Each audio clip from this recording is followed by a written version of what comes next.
I'm here with Governor Ron DeSantis. Governor, thanks so much for stopping by. Really appreciate it. No, it's great to be here. I'm glad you got a nice Southern command down here. You're not the first one to do it, but you've been doing really well down here. It kind of reminds me Rush had a place in West Palm, so congrats. Exactly. Yeah, no. Well, you've drawn a lot of us here, and I want to talk about that, your governance style and the fact that you've been able to change things here. But there are two big amendments on the ballot this year in the state of Florida. They do have sort of national ramifications because whether Florida becomes a swing state or not, again, that's obviously been a Democratic dream. Things have changed pretty radically down here in terms of voter registration. These two amendments are an attempt by Democrats, largely in the state, to regain some sort of mojo. Let's talk about the amendments on the ballot. So let's start with Amendment 4. Amendment 4 is an attempt to claw back the heartbeat bill that you passed in the state legislature that essentially guarantees the right to life of kids beyond fetal heartbeat. And what does Amendment 4 do? Because I think there's been a lot of... Well, I think it does more than that. I mean, so for I always tell voters, how did these amendments get here? You should encourage. So this is the left, Soros, Planned Parenthood, 1630 Fund, which has foreign money. They've done $120 million. And what they're doing is they provide a very opaque amendment, no definitions on any of this stuff. So we really don't know what some of this stuff will do. They obviously will want to have a very aggressive left-wing posture.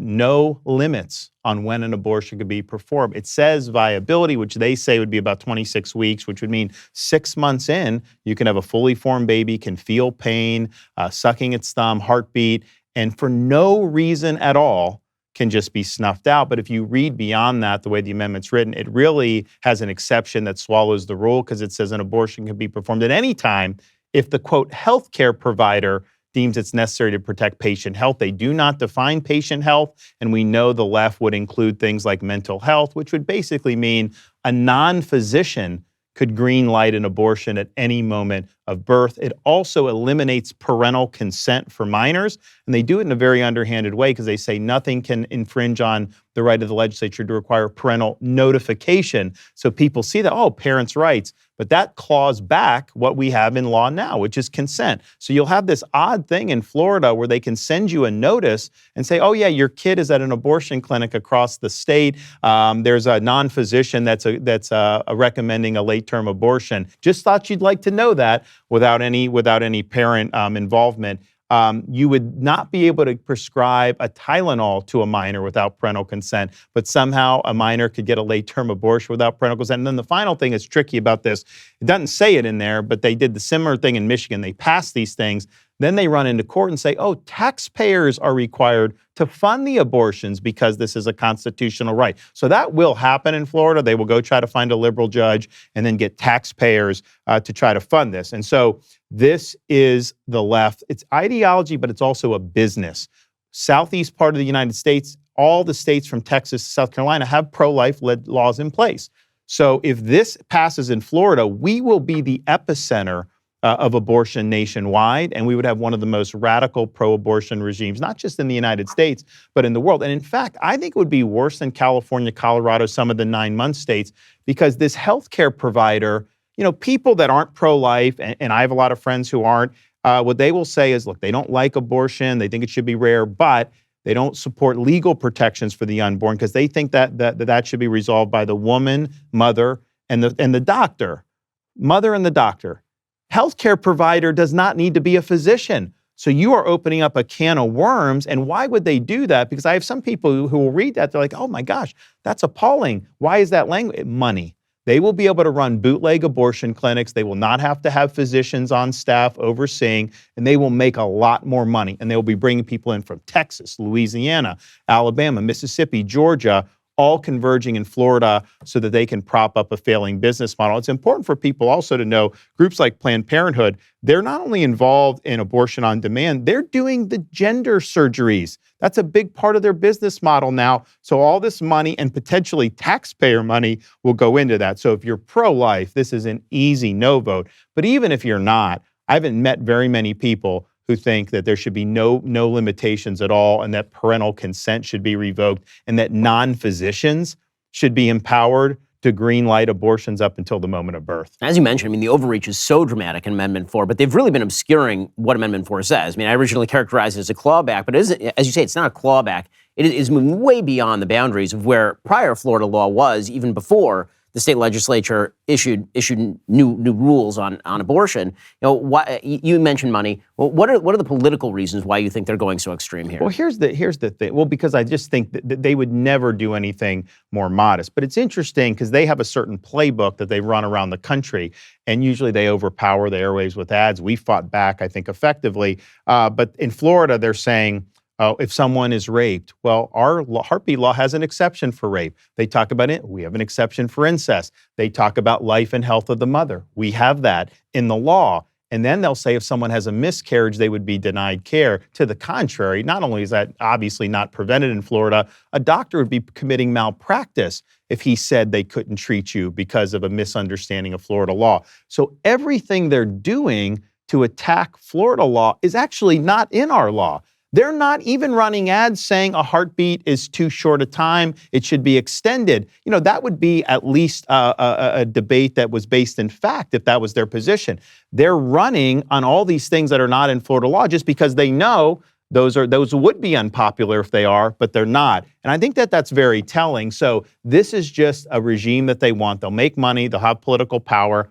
And you mentioned, look, this is just wrong. I mean, it's wrong to take away parents' rights. It's wrong to have a fully formed baby snuffed out for no reason, 6 months, 8 months, 9 months. And the thing is the media doesn't like to acknowledge this, but there are tens of thousands of late-term abortions that happen in this country, and the majority are elective. They are not for medical reasons. And so that would happen in Florida, and people think it's wrong. But I also, from the political perspective, because you did mention it, when I got elected governor in 2018, we had 300,000 more registered Democrats in Florida than Republicans. We were the top swing state. The state had never had more registered Republicans than Democrats. 4 years later, I'm running for re-election. We flipped it. We had 300,000 more registered Republicans in the 2022 election than Democrats. Obviously, we had a big red wave that year. Interesting, since at that time when we did the heartbeat bill, we've gone from 300,000 more to 1.1 million more. And so what's happened, I think, is people that are moving here, they're drawn because we have conservative policy that works.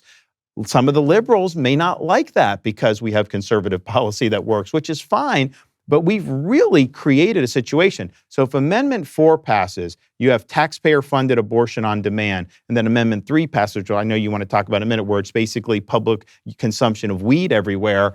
That is going to start to turn Florida in the other direction politically. There's just no way around it. The IRS is coming after you if you've already not paid your taxes, or if the deadline passed and you didn't do what you need to do. Do you owe back taxes? Are your tax returns still unfiled? Did you miss the deadline to file for an extension?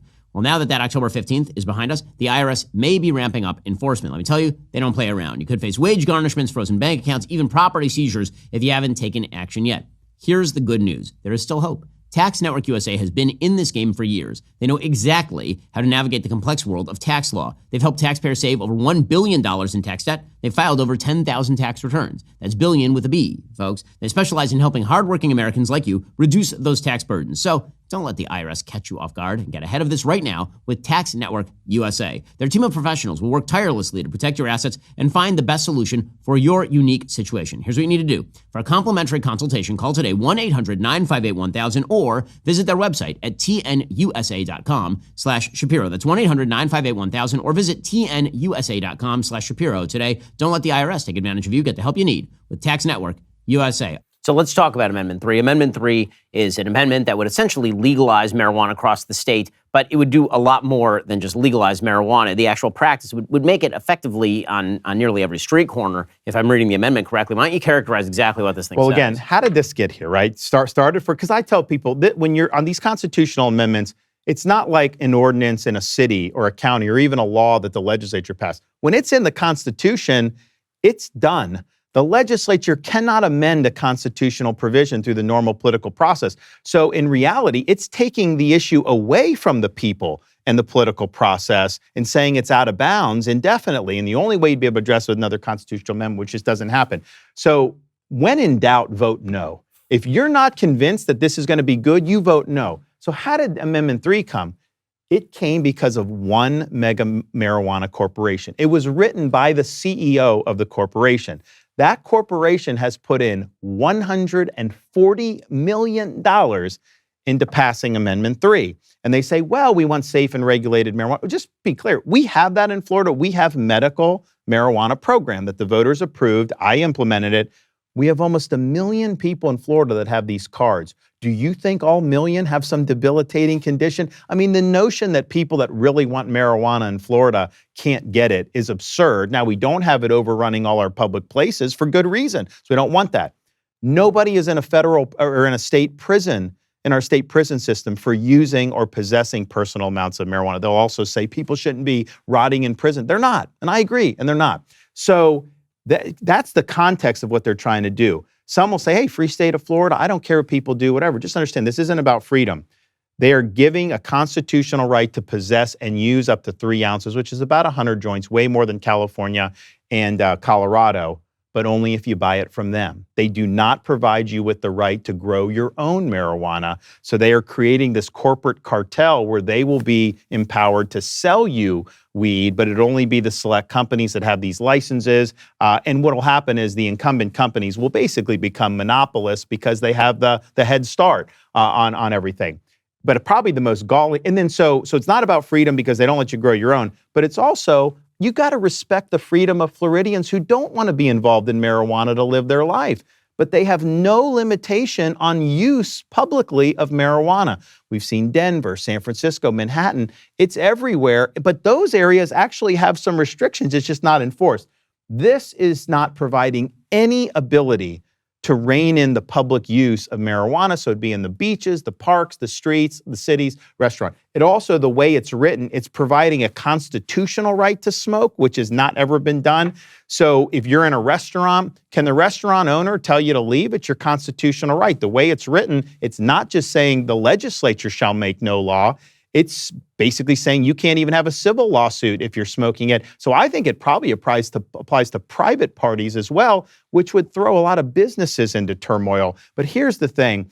And so I think you have a right to not have marijuana in your life if you don't want it. And a lot of people say, what do we care if people use it in the privacy of your home? I honestly don't care about that, but I know this amendment will bring it out into all the public spaces. The most galling thing, though, about it, if you read, so the amendment, when people look at it, they get a ballot summary. That's what you see. You don't see the actual text of the amendment on your ballot. So you got to look it up, you got to read it.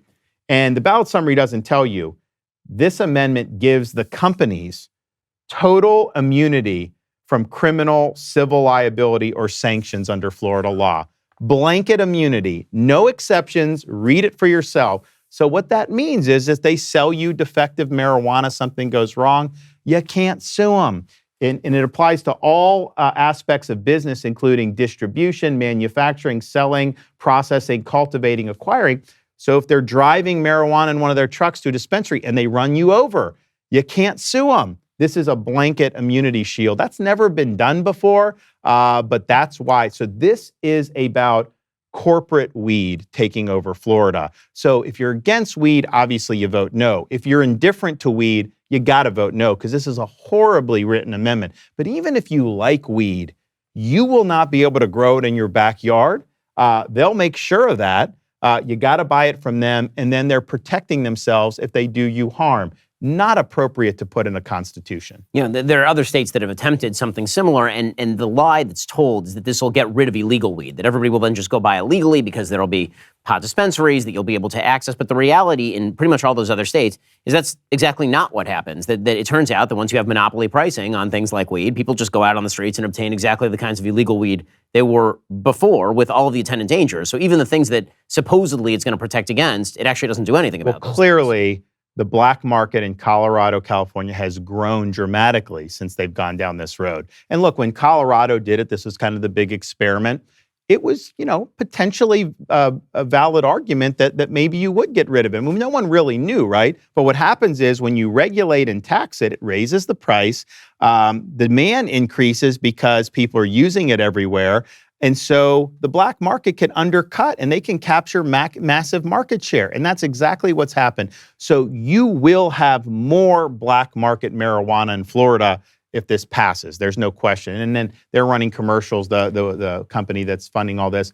there's going to be a windfall for education, funding for cops and everything like that. There's nothing in the text of the amendment that allocates any money to education. Where have we heard this before? But here's the thing. Colorado, they did tax it. I think they made some money for a short while. They don't make any money anymore off of it. A lot of their agencies had been planning on the money and it hasn't come in. So this is not something that will be beneficial fiscally. And also with Florida, we don't need it. We have a massive budget surplus. Just since I became governor, all the debt in Florida's history, we've paid off 36%. We have the lowest per capita debt in the country, second lowest per capita state taxes. Our budget this year actually spent less than last year's budget. So we have the smallest state government per capita in the country in terms of employees. So we don't need weed money. I don't think it would be there in the medium term, maybe a little bit in the short term, and it'd be a relatively small amount. But that is really a red herring in terms of, oh, this is going to be such a fiscal boon. And for folks who haven't visited Denver recently or visited Los Angeles, I was in Los Angeles with my family a couple of weeks ago. You literally cannot walk down the street anywhere in Los Angeles without smelling weed. It's just not possible. And that's also true in Denver and a bunch of other major cities around the country that have tried precisely this. And here's the thing. In a lot of those places, they do have laws on the books that say you can't do it. So this was written in a way to benefit the one weed company.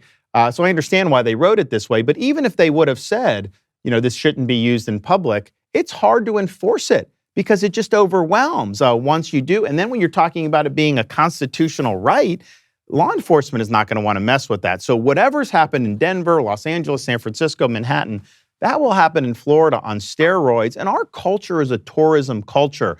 We would change the character of the people that visit here. It'd be less family friendly. I think there'd be more marijuana tourism. I don't think that would be good ultimately for our economy and our industry. Governor DeSantis, I would be remiss, we're the week before the national election, if I didn't ask you about what you think is going to happen in the national election on Tuesday. What are the big obstacles you see to a Trump victory? And do you think that President Trump is on track right now to win? So I think that we have an administration that has failed.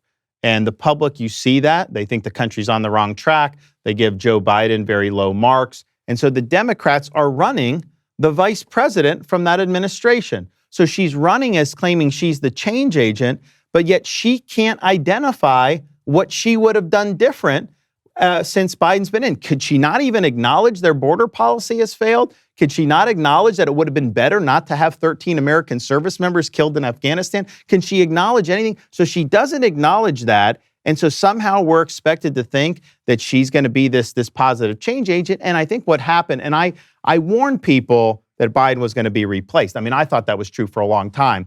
But after that debate, the first debate with Trump, I said, Biden's gone. It's just a matter of when. And some people say, oh, it's too late, the money. I was like, no. Whoever it is, they're going to get showered with money. And she's raised more money than anyone's ever raised. But the media is going to do hundreds of millions of dollars in positive press. And so to me, the election would ultimately hinge on that is going to be the biggest gaslighting operation in American history. And the question is that going to be enough to get her? Or will people start to see who the real Kamala Harris is? And I think that every interview she gives, every time when she does her word salads, more and more people see, she's just not up to the job. And so I think in terms of the commander-in-chief test, they throw all these invectives at Trump, but he was president. Like, it's one thing if he hadn't been president and you're going to try to say he's going to be the second, coming of Adolf Hitler. I mean, obviously that wouldn't be credible, but he was president for 4 years. Okay, people can look at the record, and there's a lot of Americans that think that's better than what we've had. And if you don't like it, that's fine. But they're missing the mark, I think, on some of this criticism. So I think the fundamentals are in our favor. I think that Trump has proven to be a better candidate than Kamala. I would say the concern would just simply be, to win, he can't just win Georgia, Arizona, Nevada, and North Carolina. He's got to win one of Pennsylvania, Wisconsin, and Michigan. Those did not perform well for us in the midterms, different than a presidential election. But what was going on in those states that we did so bad as Republicans, and are we going to be able to get the turnout to be able to win one of those? I think ultimately he's in a good position to do that. But that was really what the election is going to come down. I really doubt she's going to be able to win states like North Carolina and Georgia. I just don't think so. I mean, she's the most liberal candidate that's ever been put up by the Democratic Party. And I know the demographics in those states have changed a little bit, but I just don't think that she's going to do it. So she's got to win all three of those. Donald Trump only needs to win one of those. Well, Governor DeSantis, thank you so much for stopping by. Thanks for what you're doing for the state on a continuing basis. We're very grateful to live in a state governed by you, the best governor in America. Thank you again for your time. No on 3 and no on 4 will keep us the best and freest state. If you vote yes on no and they pass, then we're going to start to become California through the back door. God forbid. Well, Governor DeSantis, thank you so much. Really appreciate it. Are you tired of the lies and the twist of the mainstream media talking points? Yeah, me too. Join me in my newest series, Fact, where I dismantle and bring truth to this tiring mainstream agenda.